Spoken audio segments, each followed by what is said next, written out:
I don't think we're going to necessarily ask for a declaration of war. I think we're just going to kill people that are bringing drugs into our country. Okay? We're going to kill them. That's it. President Trump with a stern warning to the drug cartels during a roundtable meeting with the Homeland Security Task Force on Thursday. He will kill you. Secretary of War Pete Hegseth has ordered the USS Gerald Ford and its strike group to the waters off of South America to bolster President Trump's efforts to destroy all boats allegedly carrying illegal and deadly narcotics marked for the United States.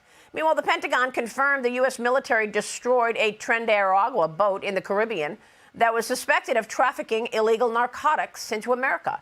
It marks the 10th strike on suspected drug boats since September, as Venezuelan President Nicolas Maduro is now pleading with the United States not to engage in what he is calling, quote, a crazy war. In August, the Justice Department announced it was offering a $50 million reward, leading to the arrest and conviction of Maduro on drug trafficking charges. Joining me now with more on President Trump's battle with drug traffickers from Mexico and Venezuela is Maduro opposition leader and 2025 Nobel Peace Prize winner, Maria Corina Machado. Maria, thanks very much for being here, and congratulations on the Nobel Peace Prize. Thank you very much, Maria. I want to get your take on these boats blowing up. The U.S. is meeting these boats with fire. Do you believe that Maduro is running the Venezuelan end of this? Oh, absolutely. Everybody knows Maduro is the head of the biggest cartel, drug cartel, Cartel of the Suns, also the head of the Tren de Aragua, a criminal network that has committed crimes in the US, in Canada, up down to Argentina and Chile.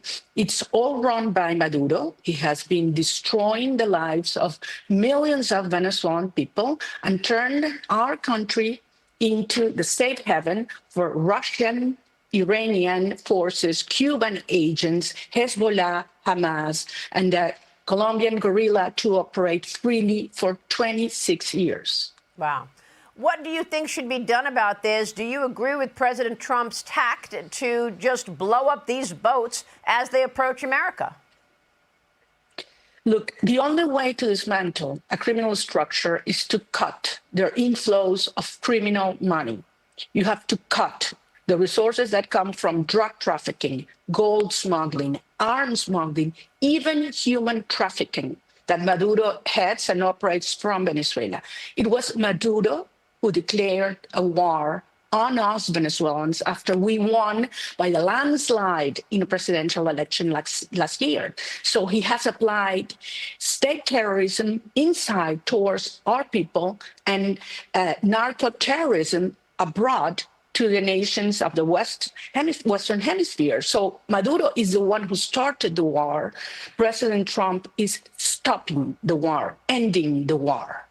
Well, you've been fighting this for a long time, Maria. You're coming to us this morning from an undisclosed location. Are you fearing for your life? What else needs to be done to stop Maduro? Of course I fear for my life. I've been accused of terrorism as thousands and thousands of Venezuelan people. There are almost 1,000 political prisoners that have been tortured. Many have been even killed in prison. And millions have been forced, a third of our population, to leave our country in order to survive.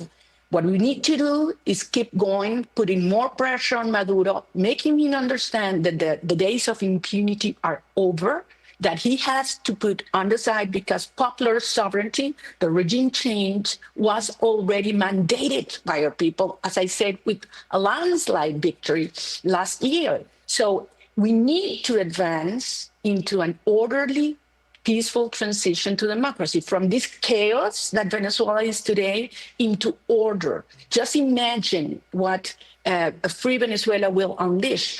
On first hand, security, stopping the suffering of our people and the crimes against humanity that have been committed. We will open opportunities. We will give our people the possibility to live in freedom and peace. Secondly, we will turn this criminal hub in the heart of the Americas into a security shield for the U.S. We will get rid of Russian, Iranian agents. We will dismantle the drug cartels, and we will fight for stabilization and security together. Third, Maria, we will unleash the biggest economic and business opportunity.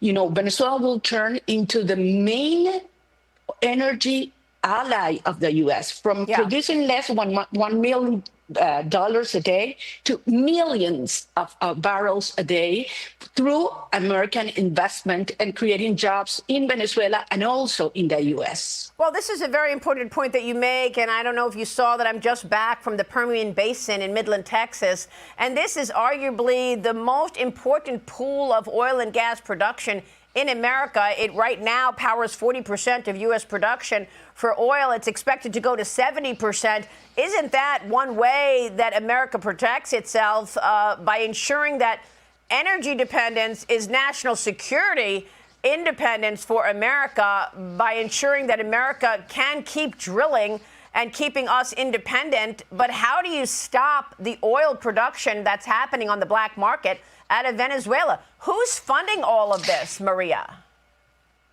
Well, the regime with its allies in Iran, in China, and in other countries that are bypassing all these sanctions. But look, there's no other country in the region that has the energy potential that has Venezuela. Oil, gas, electricity, hydro. I mean, it's huge.